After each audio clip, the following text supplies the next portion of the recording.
Hello, everyone. I'm Keen47, aka Wolfkeen, and welcome to the Wolf Podcast, where we'll be talking about the 25th episode of Persona 5 the Animation, Jealous Sinner. With me today is... Hello everyone, I am Mikami System Phone 3000.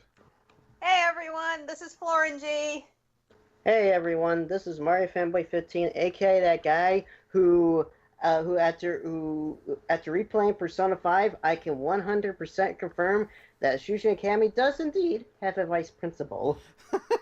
Wait, really? Oh, wait, really? Yeah, yes, because, okay, you know the morning assembly that happens, like, the day after you get back from Hawaii, because, you know, it's just like, Principal Kawakawa passed away the other day, and shit like that. The guy that's speaking at the assembly, the game lists him as vice principal. Huh. Oh, Wow. well. The more you know. Nope, that throws that plot hole out the window. Good job, game. And knowing is half the battle. G.I. Joe. I had to. But anyways, just to say this real quick, any comparisons that we make to the game or animation are purely done for analytical reasons. And to give a quick synopsis of the episode, yeah, as I called in the previous podcast, this was like the palace was handled within a single day, leading to the battle against Sai herself. And admittedly, one of the cooler scenes where we actually see the police preparing for the, as we know what happens, the capture of the leader of the Phantom Thief. Like the Phantom Thieves. Wow. My throat hurts. Just one. It's all Joker. Yeah, exactly. Exactly, but that's still the cool thing. It's like we see not only the police preparation, but we see the group getting ready to steal Sai's treasure, and then at the very end of the episode, they pretty much played the beginning of the anime, which is very fitting because they do that in the game as well. Yeah, note for note, too. Mm-hmm. This episode, I'll say right now, is very polarizing among us. I'll say that because I personally I do have a couple of problems with it, but I personally found it to be relatively okay. But I know Dean here has a rant and a half that he wants to make. And Zach and I are somewhere in the middle. Yeah. So yeah, me and Cole are just like, this was an episode. So yeah, Dean, take us off. Okay. I'll give credit. I did like the first half of this episode because I did like how they were exploring the palace. I did like how they did work in all the things that you do inside Palace. Like you got the dark room, you got the gambling parts, and they managed to do that whole getting access to the high rank area actually worked in pretty good, and there were some funny scenes in there as well. Then electrocuted. That's bullshit, by the way. He's immune to electricity. Oh. Resistant. Well, resistant. It still wouldn't hurt him that much. It probably didn't. Probably. I just like how when Akechi's holding him, he kind of just looks like, well, that happened.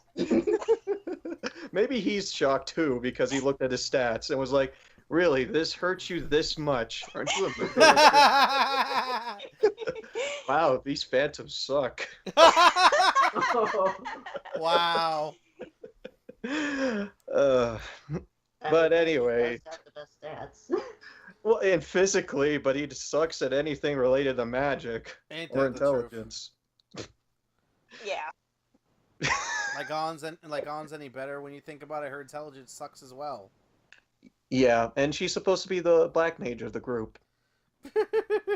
Yet the only thing she's good at is English. Interesting.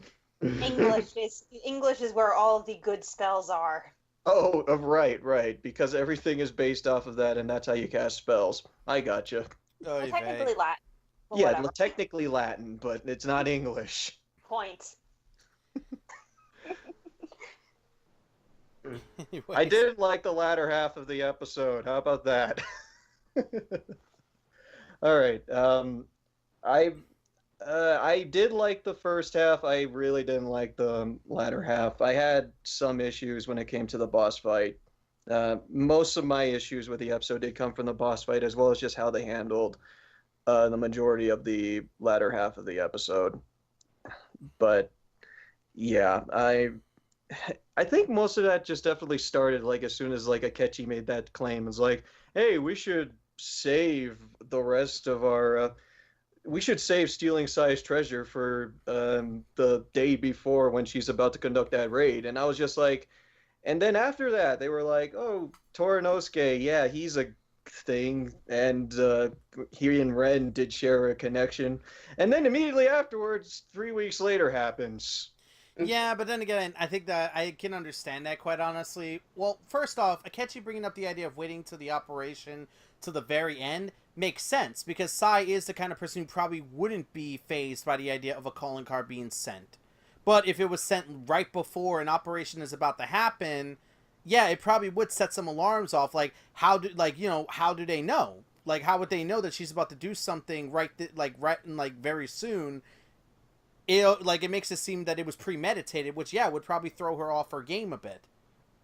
Yeah, and that made sense for the game, and it worked for the game. In the anime, I don't know, isn't like something like, oh, we're supposed to save this for the last second, isn't that supposed to like build up tension? Like it's supposed to say, oh, we're saving this for the last minute. This is equally special. This is something that's going to get shit rocking. Oh, so it's a pacing issue.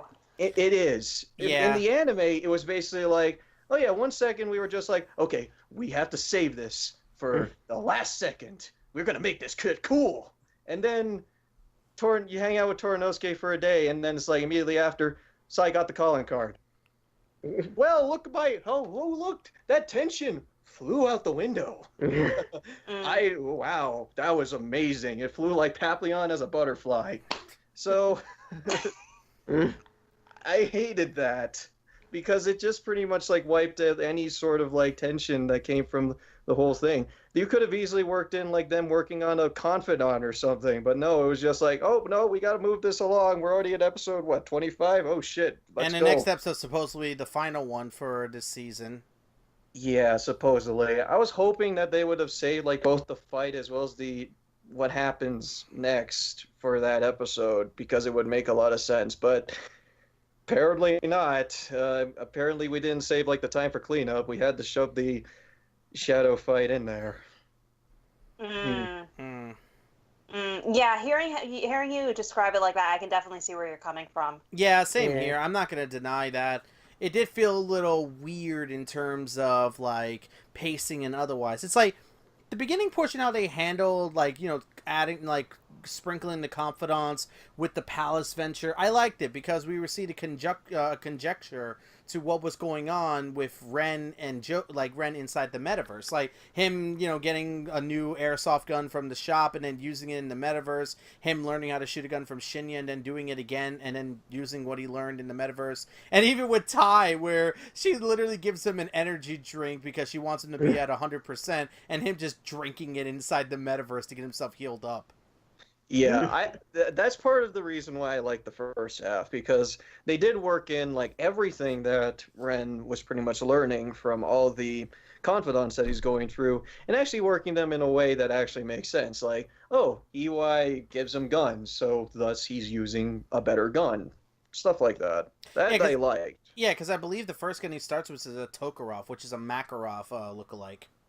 Yeah, and then, wait... he just bought a new gun. I don't think it mentioned him getting a tune-up. No, it was just buying a new gun. It wasn't a tune-up. Well, either way, it's still getting a better gun. So this anime loves to use the guns. they do, which a lot better than the game, honestly. Yeah, guns in the game, like that's the sad part, is that the guns in the game only get good once you level up with Shinya, and that's sad. Yeah, it gets good then, and you can do some pretty cool shit with the guns. I don't deny that, but that happens later on, like very much later on. Yeah, gun skills are cool. Guns themselves. Yeah, like they're great for exploiting enemy weaknesses, like anything else in this game. But I think by the time you start to get to Shinya, you're gonna start running into more enemies that are resistant to bullet damage. Yeah. And the perfect example of this is Okumura's Palace. Yeah, and sadly, other Shin Megami Tensei games utilize the guns in a more versatile fashion, like Digital Devil or even SMT4, where you can use different kinds of ammunition, not just normal bullet ammunition, but elemental bullet ammunition, allowing you to have, like, you know, multiple elements within your character while still maintaining, like, certain kind of balance of attacks and such. Yeah, and even the original SMT had it so you have different sorts of firearms where you have like machine guns that's able to spread across or at least deal like random amounts of damage towards each of the other enemies, as well as shotguns. Grenade launchers that can hit multiple targets, but they don't do too much damage, but depending on the kind of grenade rounds you're using, you can exploit weaknesses. Yeah. Like that kind of thing. It's like guns, unfortunately, in Persona 5, while I'm glad to see them back, they needed a massive buff. And you know what? Seeing the anime use the guns more and effectively, I'm completely okay with. Yeah, it looks really cool. It makes them look like a legitimate threat. Especially Yeah. even Akechi's laser pistol, which was kind of fun to see. It looks like the golden gun. It looks like the fucking golden gun. That's the point, I'm guessing. I like Akechi's weaponry because he takes full advantage for the fact that it's all about cognition. So he has some of the coolest weapons out of all the groups. I know, right? Mm-hmm. You know, we've never seen Makoto. Naruto is best gun user. Okay, she's able to just use that gun and then fucking kick the shadow. So yeah. Well, then again, you have Makoto, who also uses a revolver and can punch someone into next fucking week. Yeah, she beats the shit out of them and then shoots them in the face. Yeah, exactly. When you think about it, I think that's worse. I think that's worse when you really think about it. The only time Naoto's gun was any good was in the freaking fighting games. Oh yeah, and the fact that she actually merged that with her powers actually helps too. But anyways, we are way off topic. Oh yeah, the Thanks. fight sequence. Okay, back to me. Fight sequence sucked. I didn't like the shadow fight that much, to be honest. I thought the build-up wasn't that good, and the fact that they really jumped the shark in terms not jumped the shark. They jumped over like with the conversation between like Sai's shadow. They even skipped the goddamn roulette for some reason, which kind of took me out of it a lot because I thought the roulette was really clever and actually provided well for Sai as a boss character. Should we go into this because this sounds like a comparison thing? It is a bit of a comparison thing. I guess we could bring it up more when we get there. Yeah, I think it might be better for that, honestly. Yeah, I'll wait to give my thoughts on the fight itself when it comes to my turn, but I'll let you finish up. Yeah, but I'll bring up more of that when we actually go into comparisons. But yeah, I wasn't a huge fan of the boss fight. It looked cool. I did like how the fight went, but there were just like some things that did genuinely like concern me about that. So yeah, overall, I'm pretty in the meh side as well as into the negative area, unfortunately. At least that's in terms of my own opinion. All right, Cole? Okay, my thoughts on the fight are a little bit more positive than Dean, but I still have some of my own problems with it, but that's, I think, going to fall more in comparisons. My opinion for the episode overall is that it was okay. It had some stuff I liked, some stuff I didn't. Bless Ryuji's heart. He shouldn't have been hurt that badly by electricity. I think that as much as I liked the switch between the confidants, how Ren's doing the confidants and them going through the palace, I think him guzzling down Ty's energy drink looks so fucking stupid. And that awkward pose as he summons what's his face, Omanushiki or something, that just looks so, we're trying to make a pin-up picture and we're doing a terrible job at it. Oh man. A lot of the animation in this episode also, I don't know why, but I really don't like it, and I think most of the quality went into everyone's butt. Oh, please stop. I will not stop. That reminds me of the freaking thing that Zachary looked up, where he looked up Persona 5 details and found so many people saying all the animation budget went to Makoto's butt. Well, money well spent? Oh my! Question mark? This is what our podcast has become: a discussion of fucking butts. Who has the best butt in Persona 5? Oh. Candidates are Sai, Makoto. We're going to exclude On from that, considering her storyline. Who else is there? Oh. Oh, Ren. Yusuke. Yusuke.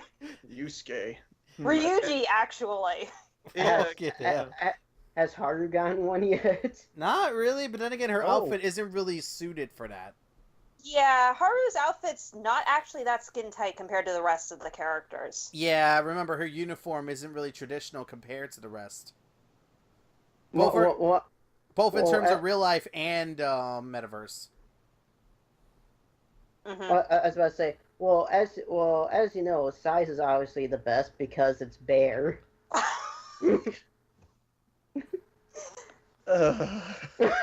Stick with us in the podcast, people. It's only going to get worse when we talk about other things. What have I done? It's only going to... That's just it. Now our podcast is Butts and Majima. Machimon's everywhere.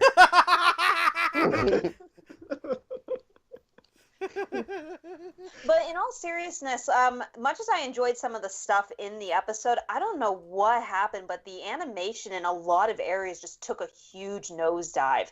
And I can't say it's because all of it went into the fight scene, because to be quite honest, the fight scene was also very choppy. It had some parts that were pretty choppy, I agree. Mm-hmm. No, I do agree with that. There is one thing, though, that I do genuinely like from what we've seen in the anime, and but I can't really talk about right now because it is a bit more of a comparison, and it also goes back to the previous episode as well. Overall, though, I'd say that this was enjoyable, though. Enjoyable, but it has problems.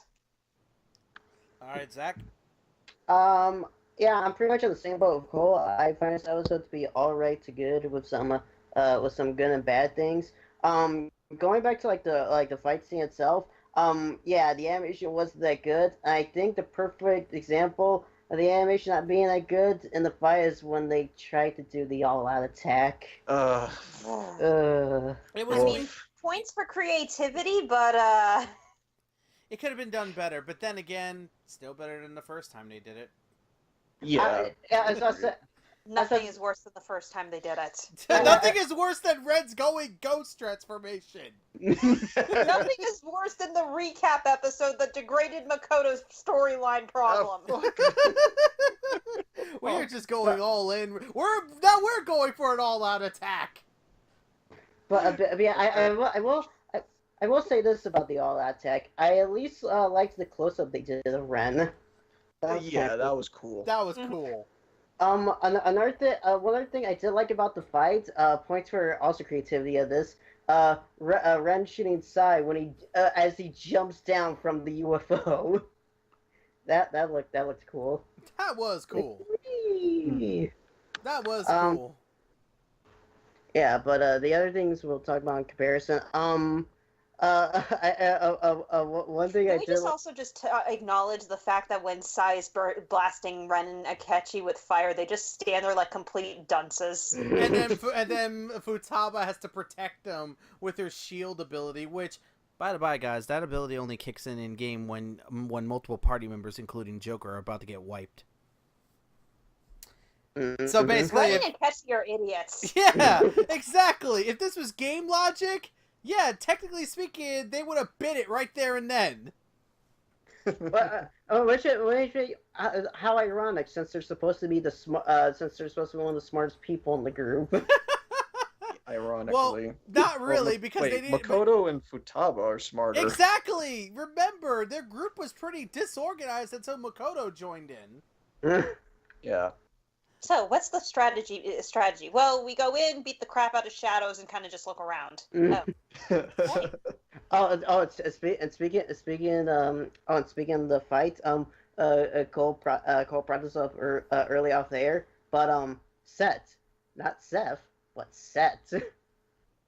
Oh, you mean the name of the persona that Joker used in the end, right? Yeah, I think that was meant to be Seth, not Set. Yeah. I'm pretty sure it's a subtitle misspelling. So GG, whoever was translating this. Yeah, Well, the thing exactly. is, I even tried to double check it, but Seth is the dragon. That Yeah, looked more like a demon. I believe the one that they used is the dragon because it did have a similar like I guess shadow look to it, and by that point in the game you should have him, I Oh believe. yeah, because Yeah. that's when you get one-shot kill, and that is the greatest skill in the world. And God that's probably damn what it. he used there. That's probably what he used on Sai. That's probably what he used there with Seth. He probably used one-shot kill. Which, fitting way to kill Sai. Pretty much. Also, as for the fights, I did, it's from the game. I do like that they did keep this where after the fight is over, Ryuji is just like, he talks about Joker. He's just like, once he makes up his mind, he won't listen. Very much true. I mean, they got rid of the line where he says he's quiet, but when his mind is made up, there's no there's no changing it. I don't mind that they exclude that line because the other line is still perfect. Where once he makes up his mind, there's no changing it, and it's true. Mm-hmm. I also love how Sai literally becomes like I don't know how to describe it, video game when they were talking to her. Yeah. Oh, her Oh, pixelated yeah, screen. That was pixelated. clever. Mhm. It says congratulations at the end. Oh, please stop. God. English.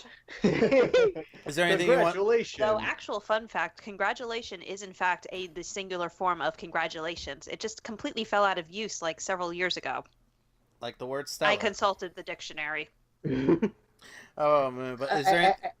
Yeah, yes, actually. I know no one has brought it up yet, but I don't know why, but I got a big smile on my face when just seeing Anz and Ryuji's reaction when they get really up close to the camera. That was funny. Oh yeah, that was funny. That was cool. I like that. See, like that's kind of what I mean. It's like this episode has a lot of smaller details going for it, and I think that's what made me enjoy it the most. Other than that, I'm looking at my notes. Yeah. The rest is for comparisons. All right, so to give my thoughts on the episode, I'm kind of on the polar opposite compared to Dean. I really do like this episode. I see the flaws that it has, definitely. Like, the fight against Sai itself, its animation is really weird. And I know at one point Cole and Zachary were talking to me about how they didn't really like Sai's design in CG, but I actually don't mind it because I feel like it's a necessary evil the way it was designed in CG because it's supposed to be like a stark contrast to the rest of the world around her. Like, I really feel like it shows that perfectly. And not to mention, it makes the machinery on her look a lot more menacing. There is I think my problem is more so that just like with all the other bosses, with Madarame being the most obvious, the CG is way smoother than the 2D animation. Yeah. And that's sadly one of the issues with the animation itself not being as smooth as it could be. And Nelson, speaking of the CG, very obvious CG with what they did with Morgana, with him being on Johanna. Yeah, it was very obvious, but I kind of like that. I got a laugh out of the idea of Morgana riding on Makoto's persona. Like you gotta think about it that kind of way.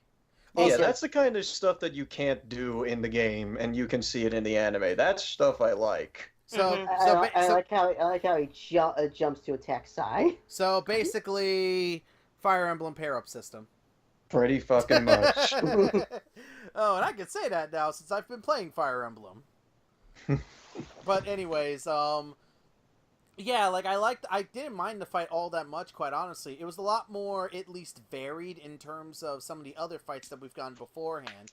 Granted, I do wish there was a little bit more to it. Like, I know Dean wanted the roulette and otherwise at the very beginning. Persona 3's movie also kind of doesn't really get too much into the roulette idea when it came to one of the full moon bosses, which I explained to Zachary, and I'm pretty sure Dean and Cole know what I'm talking about. Yeah, I know what you're referring to. Yeah, they didn't really cover that too much in the game either, in the Persona 3 movie either, unfortunately. But then again, that was because their focus was elsewhere. It was trying to tell two different stories instead of just staying strictly on the one. Again, won't say anything because y'all know what I'm talking about. Yeah, it's the important shit. Exactly. Here, I don't mind that they didn't do the roulette kind of thing because... Nelson comparison. Well, I'm just talking about that they didn't do the roulette kind of thing. I know, that's for comparisons. I'm not comparing it to the game, though. Okay. I'm just saying. But that's all I'm saying. Just like, I don't mind the fight with Sai as is, and I also like that we see more emotion out of Makoto throughout all this situation.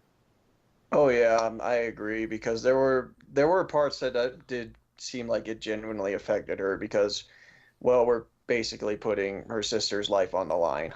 Exactly, and she even hesitates during the beginning parts of the fight. I mean, Same thing. That scenario is a cliche I can't stand. what? Hello, can you guys still hear me? Yeah, what happened? Sorry, for some reason it acted like my mic changed, but it didn't. I don't know. Weird. Maybe a wire thing. Maybe a wire What were thing. you trying to say, Cole? Probably. What were you saying, Cole? Oh, like the whole the whole frozen character that has to be dive saved by another character is a cliche. I just am past the point of being able to stand. Yeah, but That's then... completely subjective for the record, and I acknowledge that. But I still can't stand it. No, That's fair. I completely Yeah. agree with you.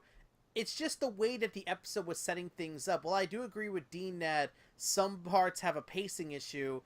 A lot of the smaller details the episode really has me liking it for the most part. Like I said, the way that they interchange the confidants and what's going on in the metaverse was really cool. And not to mention, as the operation's about to happen, we know what's going to happen. And we see the police literally being given an anonymous tip about what's going to happen, and them literally prepping choppers and units to get ready to do this. Like, when I was seeing that, I was like, holy shit, this is...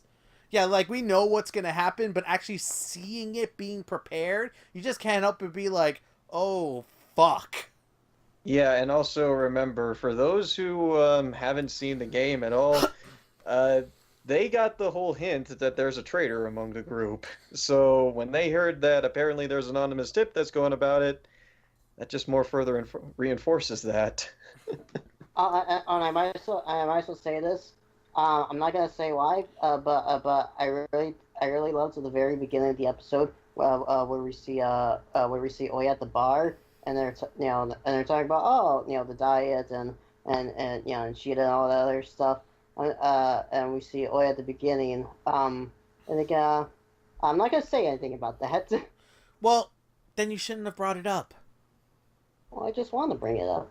Well, if you're not going to say anything about a topic and you bring it up, then why bring it up? Because spoilers.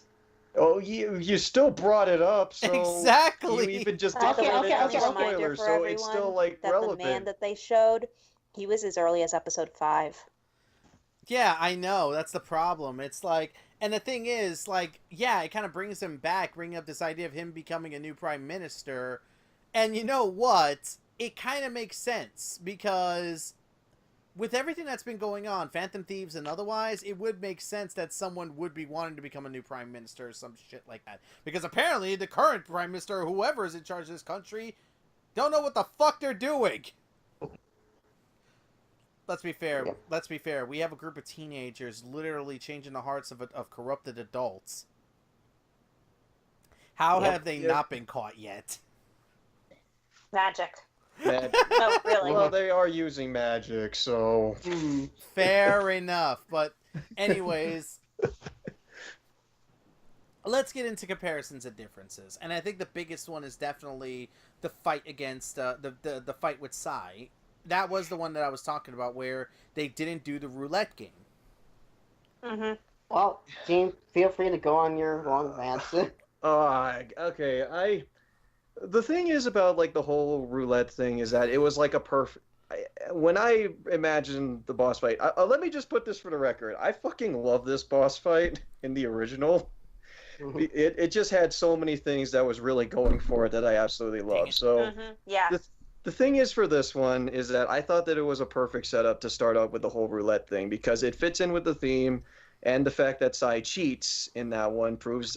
It further reinforces that she will do anything to seize a victory. The thing is about the whole anime and actually like starting off with like without the goddamn roulette thing, it kind of loses for me. It kind of loses like both the point and then they just like immediately goes to, oh yeah, here it's just a normal boss fight against like this giant chainsaw monster. All right, cool. Who basically almost killed a couple of members in one hit. Yeah, and well, she has a fucking machine gun. Yeah, like that Yeah. shot, that shot she did at Haru. It's like, oh, Oh. So, this is how it feels like when I use Milady to shoot people. yeah, she barely got saved by Makoto. I feel horrible saying that. Uh, Oh. but yeah, I didn't like how they just immediately jumped into the boss fight because it was just like when you start the boss fight in the original, it starts out with just Sai like looking all normal. So it's like, oh, so this is our boss fight. All right, this is pretty interesting. Then we learn on what exactly Sai really is, or at least what she's hiding deep inside her, which is this huge abomination of a monster. And the fact that they jumped into that like almost immediately, it kind of lost the tension within me. I Uh, know, I mean, I know what the monster looks like playing the game, but it just kind of took me out of it a bit. if I may, Yeah. if I may add my own 2 cents onto this, I do agree. Yeah. I do understand why you would want the roulette thing. I personally don't mind that they didn't put it in, but there is one thing that I found as a heavy missed opportunity: And that is, desperation. oh yeah, Yeah, that was a weird omission that they have in there because that was like, uh, that's something that that is relevant for her because that's kind of why that fits into the fact that she will do anything to seize victory. exactly. And desperation in game, what happens is she literally extremely increases her attack, but extremely lowers her defense, and then does an attack which, if you don't fucking block, that shit will do upwards to 600 damage, basically wiping you. Yep. Yeah, I was kind of hoping that they would have actually added something like that. And yeah, going also on the roulette thing, I kind of wish they would have also applied like some things like what would happen if you've like used the penalty or something like that. I could see Ryuji falling for that, honestly.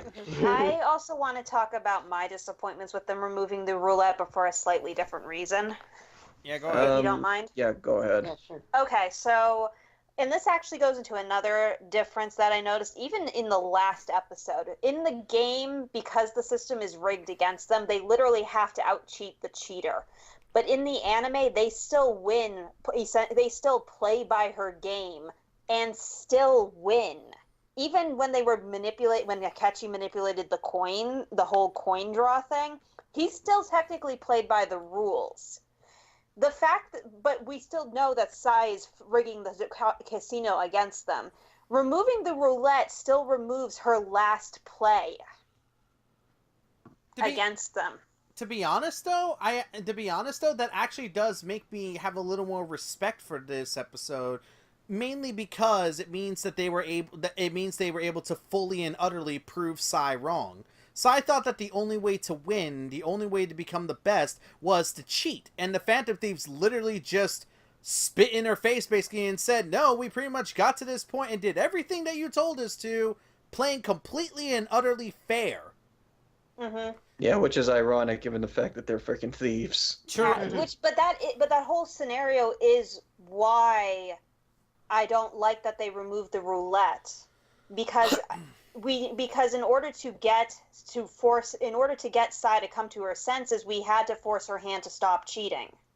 Yeah, because and to play to play the game fair, essentially. Yeah, because basically, Right. yeah, because just to say this to people who haven't played the game, what happens is after you expose her cheating, will go back to doing the roulette, but she won't cheat. She'll actually say, like, I'll show you that I can win, even in games of chance. And and this leads to, yeah, she's no longer cheating. Now it's completely up in the air if you'll win at the roulette or she will win. Also, I just realized I'm really pissed that they didn't use Blooming Villain in this one, because every time I hear that song, I associate it with the fight with Psy. Well, really for the beginning, because after that they just go to willpower, I think. Yeah, they do. They go to willpower for the second part of Psy's fight. Mm-hmm. Let's do this fair and square bullshit. Hey, Well, she works that really damn well. She And also- does. and also the arena was kind of fun to look at. Like, it was just three. Like, I love how they started with just 3-on-1. It was kind of funny to think about that. Mm-hmm. And yeah, I'm pretty sure a lot of people who made it to that part probably got their asses beat during the beginning, because they're like, okay, I was not prepared for this. Fuck Rongda unless you have Rongda. The sad part is all I did was just have a persona that reflected physical attack, and they all killed themselves. Same here. It was all I had to do was just stand there and let them do it to themselves. Yeah, and I fucked up Thor with that too. Yeah, I did Oh. too, and it was hilarious. Mhm. Oh Yeah. god, that's gonna be a big pain in the ass when I get to that point as Arson. Dude, I'm pretty sure that you can equip a skill for repelling physical. Well, no, Yeah, you can it's use a an thing. item. You can use an item, literally physical ointment. That too. Yeah. It's kind of funny to think about, though, Yep. that I didn't have to do anything. All I had to do was just guard and let them kill themselves. So is this a fair fight or what? I would say not really, but then again, size power is, as said by Futaba, beyond what they're used to. Yeah, she used the whole thing about the whole palace is very unconventional compared to what you've dealt with at that point. Exactly, and I can imagine that Sai at that point was probably powerful enough that she could, in fact, take one of them out in one hit. Mm-hmm. You know, it's kind of disturbing when you realize that Sai's shadow was literally willing to kill her sister. Yeah. Mm-hmm. Yeah. Yep. Mm-hmm. It kind of goes to show how distorted she really is, like how far she's really willing to go just for the sake of winning. And hey, we see that in the anime too, how all the time, every scene that we've seen with her and her sister, she just blows her off and snaps at her on a couple of times. And again, like, to bring up another comparison, the way they showed off Makoto's emotions a lot more in the anime compared to the game. I know some people might make the argument about Haru, how she didn't really show that much emotion towards going against her father. But then again, kind of like Haru and Makoto have different ways of coping with this kind of stuff when you really think about it. Haru isn't as emotional as Makoto in many ways. No, actually, she isn't. You're right. Yeah, think about it. I could see that. Haru's very tempered. Like, her emotions and otherwise is very tempered. Like Please how take she- my chocolate before I crush it. That's or how about she just makes a pouty face? That's what I'm saying, like, but Makoto, it's like, this is such a weird situation she found herself in, that she has to fight her own sister, and just seeing the way she's acting and otherwise, I don't blame her for kind of being overwhelmed by it all. I mean, hell, remember, the group literally asked Haru if she really wanted to do this, like, going against her father, and she said she's on board with it. Mm-hmm. Yep. She's all in, as it were. Yeah, she knew her father needed to be stopped. Makoto knows that her sister needs to be stopped as well, especially to save her for what may happen, but it still hurts. Mm-hmm. And I'm glad we got to see that in the anime, both within the fight itself, after the fight, and before the fight. Yeah, and that's one thing that I also like with the beauty of anime is the fact that you're actually able to have your characters like do actually show more emotion or be more expressive. There are nuggets of that like throughout. Actually, I forgot to mention this. One of my favorite notes that happened in this episode in the first half is, you know how like as soon as Joker like kills Thor, like all the Phantom Thieves are cheering, and then you have like Makoto so like ah. Well, yeah, it makes sense because unlike the rest of them, Makoto just doesn't have that kind of social interaction skills. Yeah, but that's fucking hilarious. She was Yeah. worried about her boyfriend. Yeah. Please stop. Oh. Please No. stop. God damn it. Hey, I wouldn't have said it if Joker didn't end up on top of her in this episode. Yeah. I agree with that. And the way they look at each other. We already got half the fandom shipping them together. We don't need more fucking fuel, please. Yeah, please. Someone's gonna want to hunt for me in Dean's head. Yep. No, I'm pretty sure many people will defend you because so many people accept that as their ship. I don't know, the Futaba and Haru fan base would probably get our heads. Actually, the Futaba one's been growing recently. Oh, really? Stop Or blowing at least holes on in my ship! What about the On fan base? Please stop. Everyone's They're- decided that On and Shio are meant to be together. Oh, or yeah. with Or mhm. Ryuji, given Or by... Ryuji. blame Erica Harlacher for that. I Mhm. hate this. I hate this so much. Erica Harlacher is a sweetheart, by the way. So, welcome to the Wolf Podcast where we talk about shipping for an hour. Yeah, God dang it. God fucking damn it.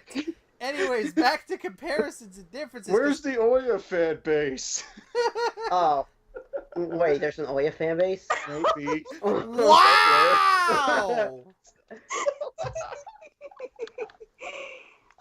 Dude, if I didn't have a crossover, if I have a crossover in my head, you probably have multiple now. Pretty much. What? She's bottom tier waifu. Oh! Oh, there's another one. Oya is like the best character with the worst confidant ability. Dude, That we will agree with. dude, you're just adding on the amount of fucking people that want to kill you, Zach. Who likes the alcoholic person? Oh, Hey, my- she's voiced by Yukiko. I'll give her that. Oh my god.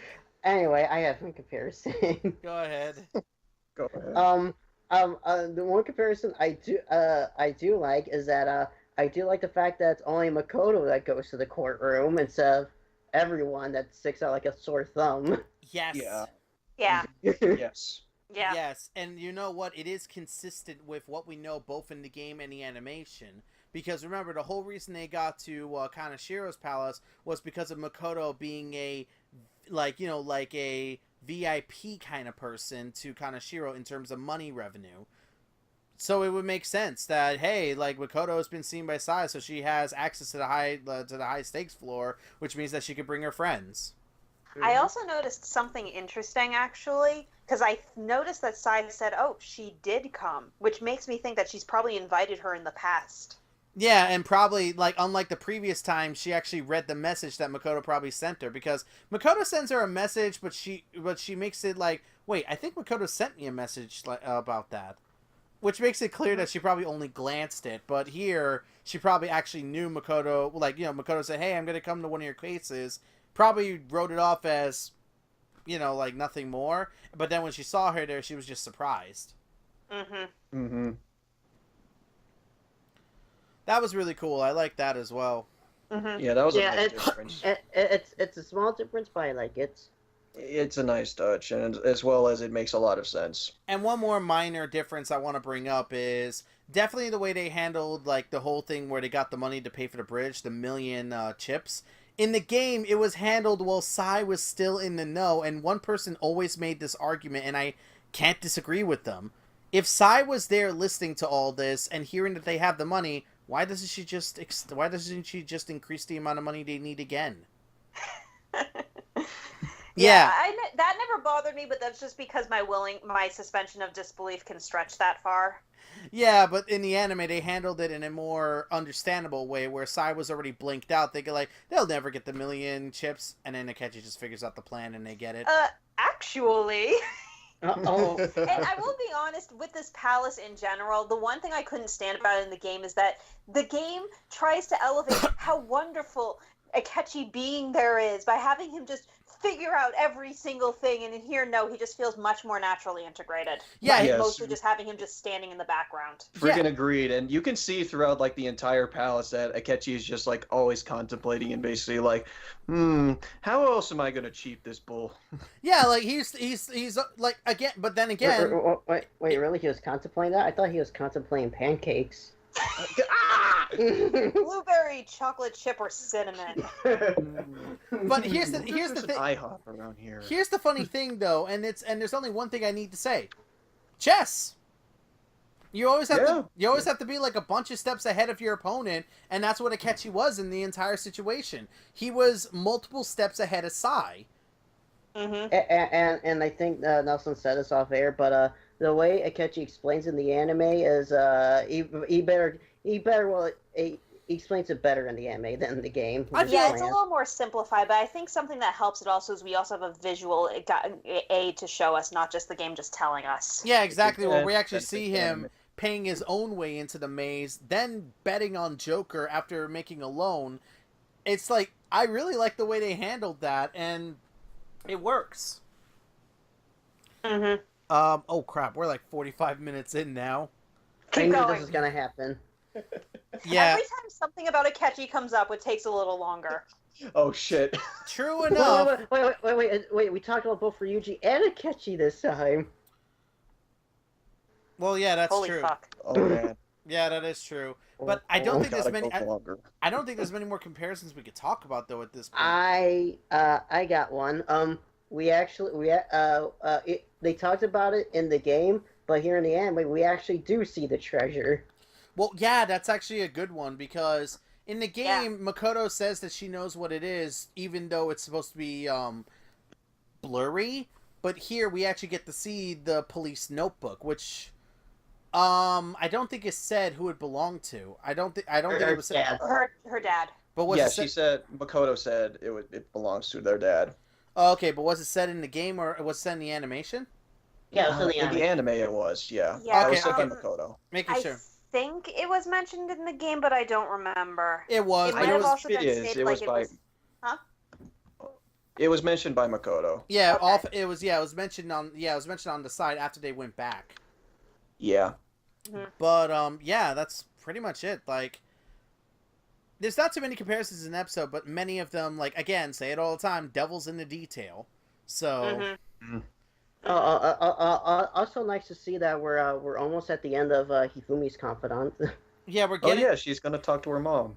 Yeah, we're getting there. We finally started with Yoshida, the politician that we speak to at Shibuya, and we also, again, we got to see Shinya. We got to see more Ren purchase stuff from the gun. And hey, yeah, guys were complaining about this, but we got to see Takami. Yeah, fucking finally. Yeah, It's been forever. Damn time.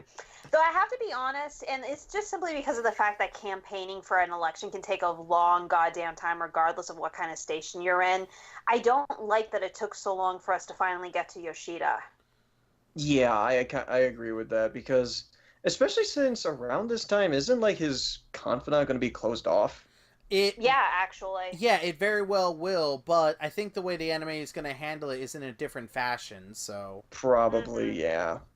that's kind of what I'm thinking. After all, I mean, then again, Yoshida's confidant isn't that long to complete. Honestly, it's just that his schedule is very weird during the early parts of the game, but you get to see him a lot more often during the later parts. Yes, I think specifically during the summer, I want to say. Around that, yeah, summer to fall, he becomes a lot more available. Yeah, that's like because I think with Yoshida's confidant, it's one of those things where it's like if you do it once a week, you'll get it done very quick. And hey, didn't. and hey, the good thing about Yoshida's confidant is that there isn't any roadblocks. Thank Christ. But Thank fuck. But anyways, Well, unless your roadblock is ambivalence, like me. yeah. So, Yeah. But anyways, I think we can leave the comparison and the differences here and move on to the final part of the podcast. Is this a good episode for fans and casual watchers? Dean, take us off. all right. So, despite my personal gripes with this episode, I think that casual watchers will enjoy this episode just fine. Especially since with the fight as well as just with the things ramping up, I think that casual fans do have to watch this episode and are more likely to enjoy it. especially with the details that were made. And there are some very humorous components in this episode. As for folks who have played the game, well, it kind of depends on your sentiments. We all kind of have our own opinion on this. You'll either find some great things to like about this one, especially with like a lot of the small details that were made and whatnot, or you'll start picking the shit out of a lot of the details that were made in this one. Or otherwise, you'll probably just find this episode to be all right. Either way, it's kind of like they do have some differences that are in between that are pretty much worth noting. A lot of it is very small, though, so this is probably like I guess a decent one to skip, but this still has some pretty good elements in there. I guess you could say the episode's a gamble. Both of you are fired. Okay. You can't fire me, I quit. Oh my god. Anyways, Cole. Are you gonna wait? Does that mean you're gonna retreat to Mementos now? Oh my god. No, he's just gonna betray us to the police. Yeah. Oh. Guys, I'm the traitor. Never trust a foreigner. Ouch. Oh my god. Ouch. Oh my god. I'm hurt, actually. I'm hurt.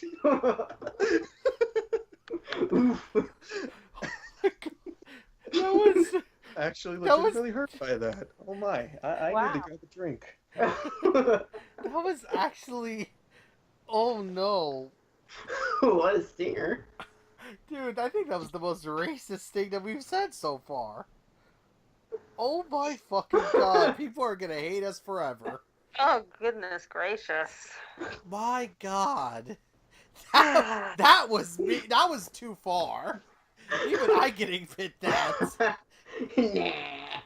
What? What Zach said, and I'm just like, I think that might have been the most racist thing we've said so far. Yeah, fucking seriously. Yeah. Oh my god. And I'm bad making fun of Hispanics being one myself.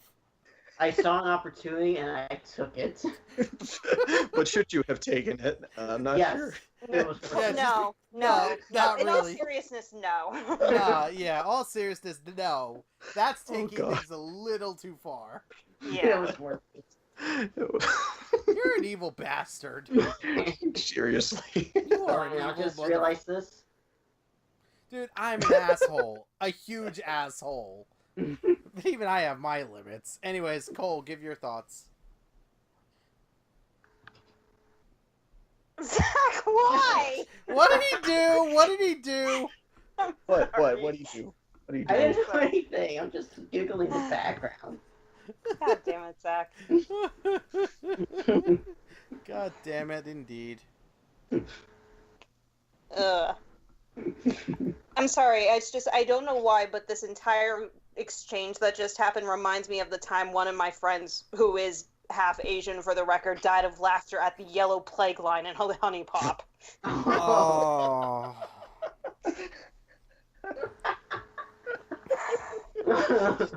Again, we are horrible people. I can't breathe. We're about to kill Dean! How many times have we done that now? Oh, but no, you've killed me at least one time. No, I think Dean has died more than once. Yeah, I think so too. His laughing fits are legendary. Okay, back to the episode. I completely forgot everything that I was thinking of. Thank you. You're welcome. Okay, so Go, are go. you done laughing, Dean? I'm done. Go. Okay. So I think for casual watchers, I think they are going to enjoy this episode. I think some of them are going to have the same issues with the animation that we did. But beyond that, I think they're definitely going to like this. And they do have to watch it because this is the lead up to the big event. For Persona 5 fans, it's going to be I think it's going to be hit or miss. I think at this point we've kind of crossed the board on any possible feelings that Persona 5 fans could have. They could either really hate it, they could really like it, or they could be somewhere in between. But I do think that this episode is required watching. We'll definitely give the haters ammo, because look how bad the animation is. Yeah, which is their big, but then again, many people gave up on the anime within the first 2 episodes, calling the entire thing trash. Yeah. So what that makes us then? Dedicated or masochists? Oh, okay, cool. Well, we are certainly, let's just say, smarter than some Persona 5 fans because I saw this one person was talking about last week's episode, being like, I think Akechi brings up the mother thing later in the game. It's like, no, he doesn't. No. He literally brought it up after Futaba's Palace. Not even.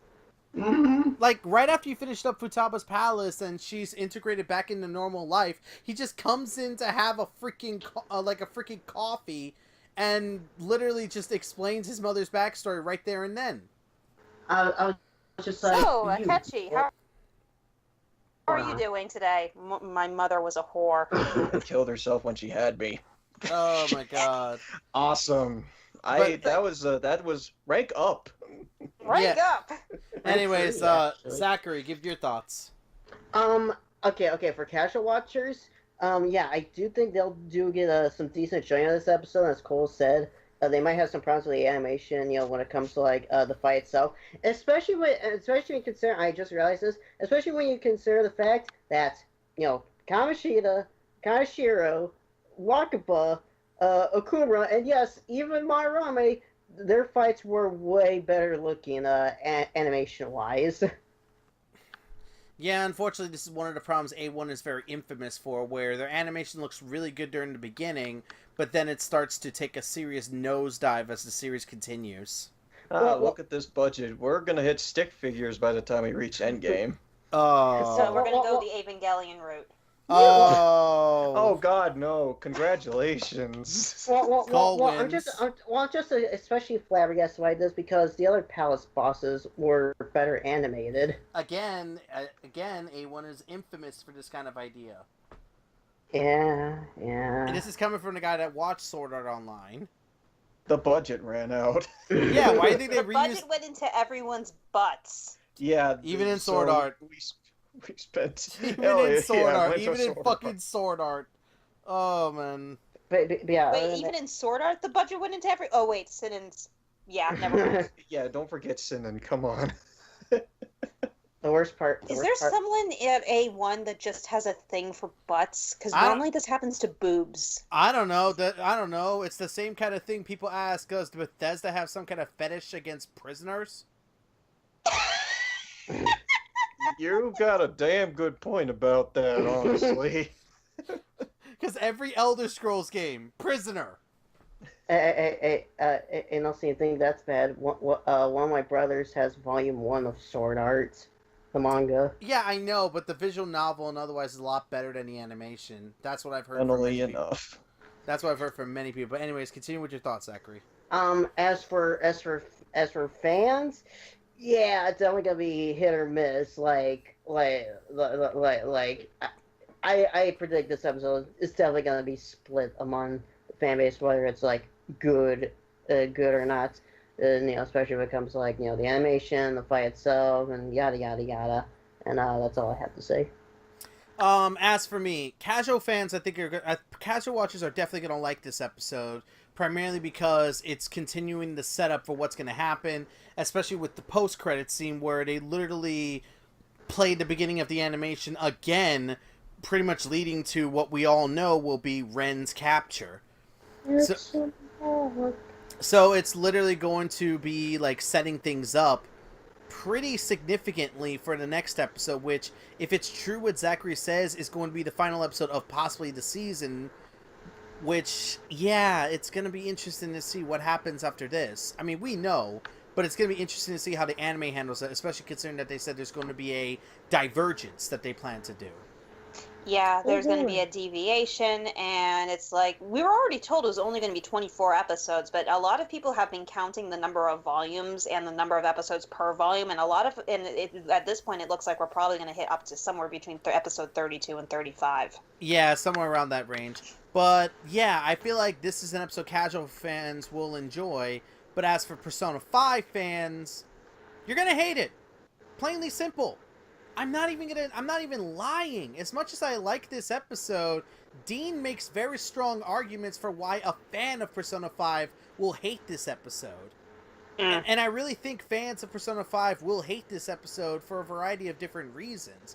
I mean, they'll definitely... I feel like they might enjoy the first half of the episode, but like you said, the animation has not been very good with this episode. Like, Sai's CG looks nice, but the way the characters move and otherwise, and the way the battle's presented, especially the all-out attack, it's not all that good. I personally like it because I find it to be like... I find a lot of enjoyment in the smaller details. But I think you might be in the minority on that. Exactly. I'm the kind of guy that can look at these smaller details and enjoy it, but not everyone wants to look at these smaller details. They want things to be put together in a grand picture, unfortunately. Not really unfortunately, but that's more perspective. That's a matter of perspective. And I feel like many people's perspective of what the fight should have been and otherwise, they're not getting it here, unfortunately, and that's probably what's going to lead to many fans of Persona 5 absolutely hating this episode. But I still think they should watch this, considering that this is the episode before Ren's capture, and the next episode, as we know for a fact, is going to be now capitalizing after Ren's capture, and basically we're going to be up to current time. Ah, shit! Looks like my bad feeling came true for what I said last week. What? Remember what I said last week, where I was like, I'm actually looking forward to next week's episode. We should blame you then. Yeah, exactly. But that's all I'm saying. My bad feeling came true. That's all I'm saying. That's the thing, though. This is not a skip episode. This is a necessary episode to watch. See, whenever I say an episode can be skipped, I say it because I feel like you can skip it without missing much, but this is not an episode you can skip, whether you're a fan or a casual watcher, because it basically relates to what's going to happen in the next episode. And we might say this now. No matter what happens next week, that episode's probably going to be like a yes for most as a must watch. Yeah, exactly. It's like when we say whether a person will like or hate an episode, the only time we'll say skip an episode is when we feel like you can safely miss it and not miss much. This episode, the next episode most likely, these are episodes you can't miss because you're going to miss important details. Well, I mean, technically, if you've played the game, you can skip it, but that applies to every episode. Technically, yeah. I could probably just not watch the anime, period, is all we could say. Well, you could definitely save yourself a lot of suffering, Dean. Possibly, yes, but then again... As this anime has shown us, when they add some new stuff to the anime itself or the Persona 5 product, they add some really good stuff. Again, the way Akechi's been handled, it was poorly handled in the game, and it's been phenomenally handled in the anime. Yeah, and that's the thing. It's just if we were to just only stick with the game, we would miss out on pretty much all the good things that they've been doing in this one. But yeah, like, admittedly, if I didn't force myself to write characters that even I dislike, I'd probably be crediting the anime with making me like Akechi. Yep. So let me ask you this: Do you think this? Just like the other palaces, do you think this palace is a hit or a miss? It's in the middle. I'd honestly say it's in the middle on this one. I'm very middle of the road with this one. It's like the reason why I say I'm in the middle is because they didn't bring up the gambling idea, but I do like the whole idea that the Phantom Thieves basically beat all of Sai's puzzles without the need to cheat, kind of proving her completely wrong. But it's almost as if they beat the system. What was that, Cole? It's almost as if they beat the system. Exactly, and Sai kept saying, "Oh, there's no way to beat the system unless you cheat," and they basically proved her completely wrong. But then again, I do agree with the final moments of the fight itself, where we don't get the roulette and otherwise. So, I say this is middle of the road in terms of whether this is a hit or miss. Yeah, but if I may add on to something like this, we've mentioned that this is like basically required watching both by casual watchers and folks who have played the game. And to be fair, you could have worse episodes that could be like required watching. And for all intents and purposes, this episode wasn't necessarily entirely bad. Yeah, There's a lot of things to enjoy about it. Yeah, worst episodes are required watching, like episode 8. It's better than 8. It's definitely better than 8. 8 faltered within the first 2 minutes. And it fell. This at least lasted halfway through. Yeah, exactly. Yeah. And it fell apart even more than that in terms of characterization and missing details, unfortunately. So, and rushed harder. Yeah, exactly. So when we say an episode is required to watch, it's more because it correlates with the current story as a whole. And yeah, like we said, there could be, like, here's the thing. There are some episodes in other shows that are required to watch, but they're so god-awfully bad, it just leaves a lingering taste in your mouth. Like, I can name a few episodes from another show I watched that have episodes like this, but I'm not going to. I'm going to save y'all the headache, but... Yeah, but when pretty much comes to like must watch, you have to watch it. Pretty much apply to every final episode of Palace. In a way, yes. In a way, but that's what I'm saying. Like, this is a must-watch from fans and casual watchers. Especially if you're a fan, like, who is unsure about the anime.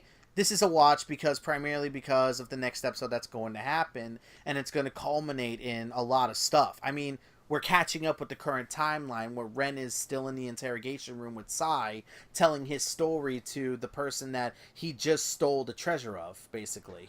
Also, I just want to say this right before the episode ends and like goes to credits. I do like they do the whole the world is in distortion and ruin is coming. pretty much playing something that happens when you immediately start the game. Yeah, exactly. Yep. It's basically, and that's what's played at the very beginning. Wasn't that also how the anime started? Yes! Yep, that's exactly it. Yeah, and that's what I brought up. But, yeah, the next episode's going to be an important one, especially if it's going to be the last for now. So, pay attention for that one, because we're going to be covering it. Woo-hoo. Damn right. But anyways, guys, with that said, what do you think about our thoughts of this episode? Disagree with us in any kind of way? Found a comparison that we didn't talk about? Go ahead and leave your comments down below and we'll discuss it in the comments section. And yeah, we will see you for what is possibly going to be the final episode of, well, I would say this season, because any fan of Persona 5 knows there's a lot more to this than what is being shown as of right now, but that would be a massive spoiler, what we could say. Also, if I could just bring this up real quick, I hate the way Japan is doing its DVD releases of Persona 5 animation, because get this, each volume is only going to have 3 episodes on it. The fuck? 3? That's worse than the usual. Yeah. Some of them only have 2. Why? I don't know. I guess that's just how they do it in Japan. I mean, they did try something similar years back in the U.S., like when you would have like your volumes 1, 2 with episodes 1, 2, and 3 or something like that. But those were usually only like $10, and they gave up on that quickly. Yeah, like the 2003 Teenage Mutant Ninja Turtles.